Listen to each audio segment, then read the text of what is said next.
નમસ્કાર દર્શક મિત્રો, જી ટીવી ગુજરાતી ન્યૂઝમાં આપનું હાર્દિક સ્વાગત છે। હવે જોઈશું સમાચાર વિગતવાર।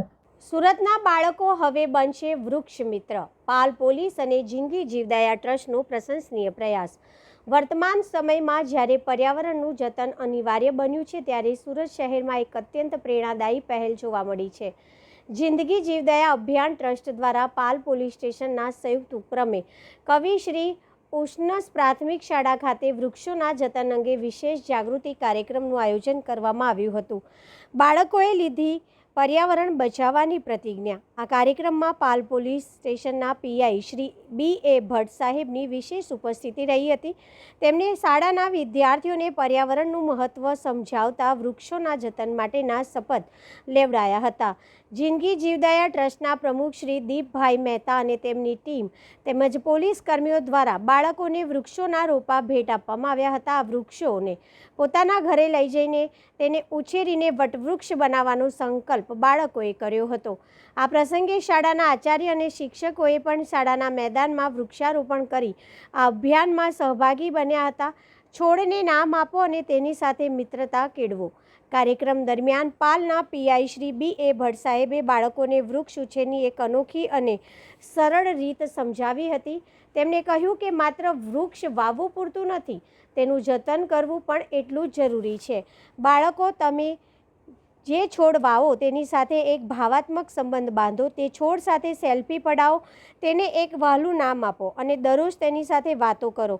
જ્યારે તમે છોડ સાથે માયા કેળવશો, ત્યારે તે છોડને મોટો થતાં કોઈ રોકી શકશે નહીં। ભવિષ્યની પેઢીને પર્યાવરણ પ્રેમી બનાવવાનો હેતુ જિંદગી જીવદયા અભિયાન ટ્રસ્ટ દ્વારા કરવામાં આવેલો આ પ્રયાસ આવનારી પેઢીમાં પર્યાવરણ પ્રત્યે સંવેદના જગાવવાનું કામ કરી રહ્યો છે।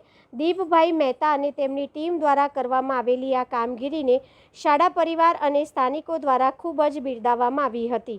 આવા પ્રયાસો ખરા અર્થમાં સમાજમાં પર્યાવરણ સુરક્ષાની એક નવી જ્યોત પ્રગટાવશે, જેમાં બાળકો વૃક્ષો સાથે જોડાઈને પ્રકૃતિના રક્ષક બનશે। जिंदगी जीवदया अभियान एवं पाल पुलिस स्टेशन द्वारा आज जो श्री कविश्री प्राथमिक विद्यालय आती है, वहाँ बहुत बड़ा वृक्षारोपण का प्रोग्राम किया गया, जिसमें काफ़ी सारे बच्चे भी हमारे साथ मिलकर उन्होंने जो होता है कि हमारे ट्री प्लांटेशन का प्रोग्राम आयोजित किया गया, जिसमें मैं सारे ही नागरिकों को ये बोलना चाहूँगी कि ज़्यादा से ज़्यादा हम ट्री प्लांट करें एवं ये जो हमारे एनवायरनमेंट फ्रेंडली जो इनिशिएटिव है उसमें साथ दें। आज रोज शाळानी अंदर पाल पोलीस स्टेशन અને આપણો જિંદગી જીવદયા ટ્રસ્ટ તેમજ ડીસીબી ઝોન 7ના સંયુક્ત ઉપક્રમે આજે કવિશ્રી ઉષ્ણસ પ્રાથમિક શાળા ક્રમાંક 318ની અંદર વૃક્ષારોપણ અને બાળકોને રોપાનું વિતરણનો કાર્યક્રમ રાખવામાં આવ્યો હતો।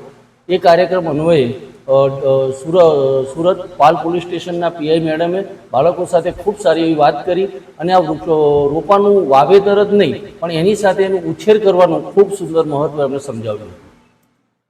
આ સિવાય શાળામાં બીજા પર્યાવરણને લગતા કઈ રીતના કાર્યક્રમો કરવામાં?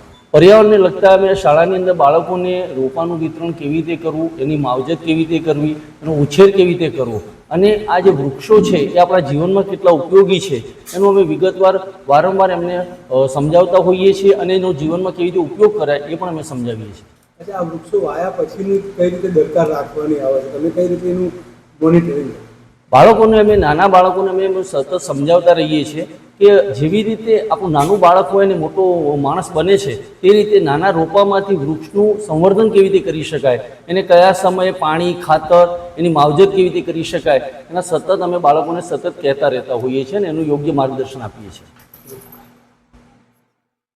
ત્યારે અમે વૃક્ષારોપણ બાબતમાં બીજો કાર્યક્રમ એ વિશે શું કહ્યું? આ શાળાની અંદર જ્યારે શાળા ખુલી એના પહેલા જ અઠવાડિયાની અંદર જિંદગી જીવદયા ટ્રસ્ટ દ્વારા દીપભાઈ દ્વારા એમણે આ શાળાની અંદર આવીને ઘણા બધા બાળકોને રોપા આપ્યા હતા અને રોપા આપવાથી પૂરતું નથી પણ એ રોપાનું ઉછેર કેવી રીતે કરવો, એની માવજત કેવી રીતે કરવી એનો પણ કાર્યક્રમ અગાઉ થઈ ચૂક્યો છે। આજે એનો બીજો કાર્યક્રમ હતો।